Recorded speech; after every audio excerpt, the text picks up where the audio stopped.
L'une des conditions de libération des 46 militaires ivoiriens semble être l'extradition des personnalités maliennes qui ont fui la justice de leur pays pour se recaser en Côte d'Ivoire. Cette nouvelle exigence du colonel Assimi Goïta va-t-elle mettre fin à leur course, surtout que la Côte d'Ivoire est déterminée à obtenir rapidement la libération de ses soldats? Du nouveau dans le dossier des 46 militaires ivoiriens au Mali. Les autorités maliennes, même si elles souhaitent libérer ces militaires, veulent que leurs conditions soient respectées. Au-delà des conditions sur lesquelles des communications ont été faites précédemment, le Mali vient de poser de nouvelles exigences pour la libération des soldats ivoiriens détenus au Mali depuis juillet dernier. En effet, lors de sa rencontre avec la délégation ivoirienne, le président de la transition a évoqué le cas des personnalités maliennes ayant fui la justice malienne, et qui se sont réfugiées en Côte d'Ivoire. Le colonel Assimi Goïta a déploré le fait que la Côte d'Ivoire, qui demande la libération de ses soldats, continue de servir d'asile politique pour certaines personnalités maliennes faisant l'objet de mandats d'arrêt internationaux émis par la justice malienne.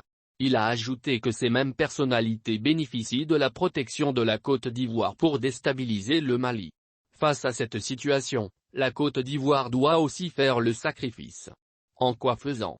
Certainement en arrêtant de servir l'asile politique pour les fuyards maliens et d'arrêter de les protéger. C'est d'ailleurs pourquoi le président de la transition a insisté. La nécessité d'une solution durable à l'opposé d'une solution à sens unique qui consisterait à accéder à la demande ivoirienne sans contrepartie pour le Mali.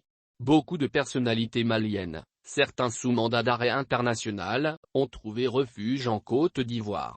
Karim Keïta, le fils du défunt président de la République, Ibrahim Boubacar Keïta, est un exemple. Le président autoproclamé de la transition, Haïné Camara, est, lui aussi, en Côte d'Ivoire. L'ancien Premier ministre Boubou Cissé, lui aussi, a fait un bon temps à Abidjan.